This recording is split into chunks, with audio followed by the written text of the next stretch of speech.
Des messages troublants. Delphine Jubilard reste introuvable depuis le 16 décembre 2020. Malgré une enquête qui se poursuit, aucun élément n'a permis de découvrir ce qui a pu arriver à la jeune femme ni même si elle est encore en vie. Elle partageait sa vie avec Cédric Jubilard mais le couple était en instance de divorce. L'infirmière de 33 ans avait refait sa vie et elle voyait un homme surnommé l'amant de Montauban. Selon de nouvelles informations publiées par Le Figaro ce mardi 7 décembre, Delphine Jubilard et la femme de cet homme, Cathy M, avaient échangé plusieurs messages entre le 14 décembre minuit et le 16 décembre à 14 h.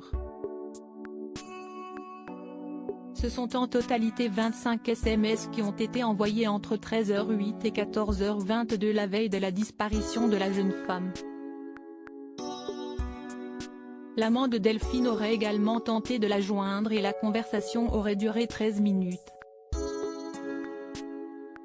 Durant cet appel, elle aurait reçu 3 SMS et 4 appels de Cathy. Concernant la conversatoire, la femme de l'amant a confié aux enquêteurs qu'elle a conclu un accord avec Delphine Jubilard, attendre la séparation du couple, au mois de janvier, pour puis vivre cette liaison, a expliqué le média. Un pacte qui n'aurait pas été respecté par l'infirmière. Le soir même, elle envoyait une photo d'elle à son amant en combi-short, ont confié les enquêteurs. Une situation qui est analysée d'autant plus que Cathy M a passé 145 appels à un numéro inconnu la veille de la disparition de Delphine Jubilard. Pour rappel, elle reste présumée innocente jusqu'à la fin de l'enquête. Une nouvelle piste ? Depuis le début de cette affaire, les proches de Delphine Jubilard ont été la cible des enquêteurs à plusieurs reprises.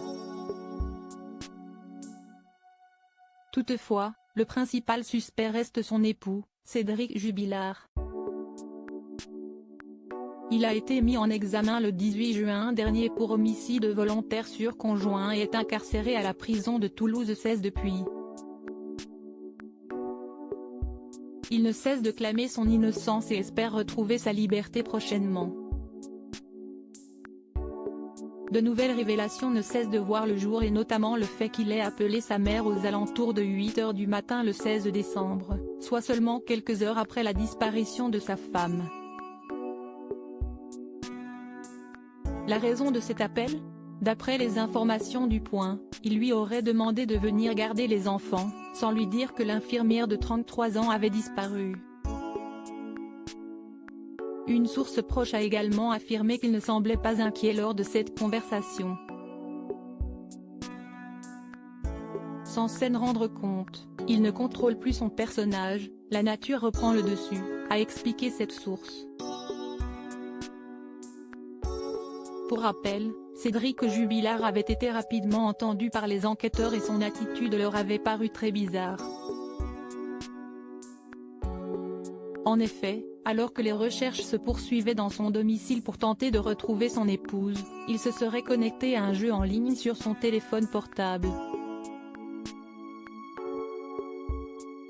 Était-ce une manière de garder son calme et de ne pas paniquer ? Cédric Jubilard, va-t-il bientôt être libéré ? Mis en examen le 18 juin dernier, Cédric Jubilard ne cesse de clamer son innocence. Jean-Baptiste Allary, son avocat, a assuré que son isolement se passe de moins en moins bien.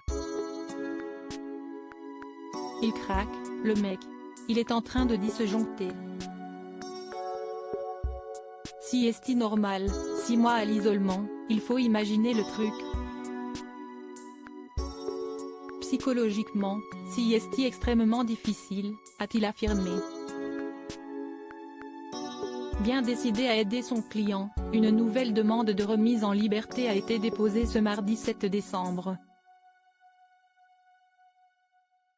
Il s'agit de la 3e puisque, pour rappel, les 2 premières ont été rejetées.